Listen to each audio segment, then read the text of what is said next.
Hello and welcome to the Muslim Viewpoint, a video podcast powered by the national non-profit media platform American Muslim Today. I'm your host, Rifat Malik. Today we are discussing Amnesty International's landmark report that sheds light on the devastating situation in Gaza.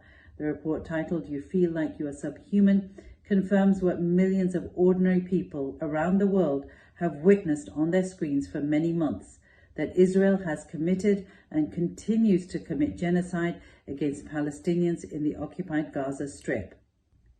Amnesty International's research highlights that during the military offensive following the deadly Hamas-led attack on October 7, 2023, Israel has inflicted unrelenting destruction on Gaza.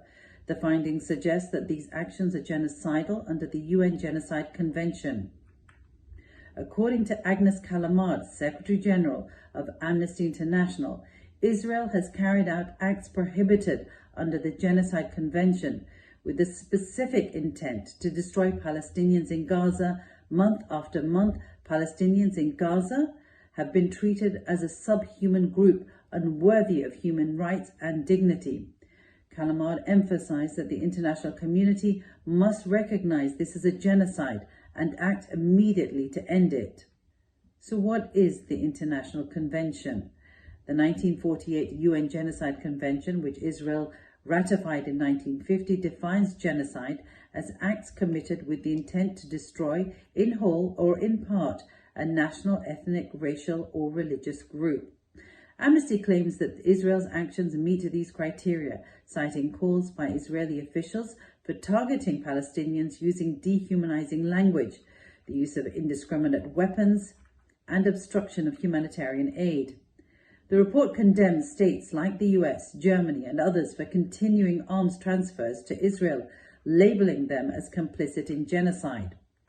The investigation focuses on Israel's actions between October 2023 and July 2024. It highlights the following: the targeting of civilian infrastructure, including homes, schools, and religious sites; starvation, displacement, and bombardment, particularly in the North Gaza Governorate; statements by Israeli officials that dehumanize Palestinians and justify genocidal acts. By October 2024, over 42,000 Palestinians, including 13,300 children, had been killed.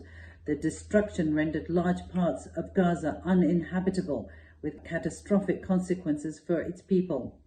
Israeli government lawyers rejected what they called grossly distorted accusations of genocide leveled against it by South Africa while speaking earlier this year at the International Court of Justice in The Hague. The lawyers argued that the convention was adopted only to address a malevolent crime of the most exceptional circumstances and was not designed to address the brutal impact of intensive hostilities on civilians during warfare. It called South Africa's accusations a concerted and cynical effort to pervert the very meaning of the term genocide itself. The report is the latest in a string of accusations over Israel's conduct in Gaza. Over the weekend, former Israeli Defense Minister Moshe Yaalon, who served for 3 decades with the Israel Defense Forces, the IDF, described the Israeli military actions in northern Gaza as ethnic cleansing. A United Nations Special Committee warned in November that Israel's conduct in Gaza was consistent with the characteristics of genocide. Human Rights Watch said last month that the forced mass displacement of Palestinians in Gaza amounted to a war crime and a crime against humanity. The Israeli military rejected those accusations and said its forces acted within international law. Remember also, the ICC has just this month issued an unprecedented arrest warrant against Israeli Prime Minister Benjamin Netanyahu for war crimes, the first time this has occurred for any leader of a democratic nation. The Amnesty International report includes personal accounts like that of Mohammed, who fled multiple times with his family. Here in Deir al-Balah, it's like an apocalypse.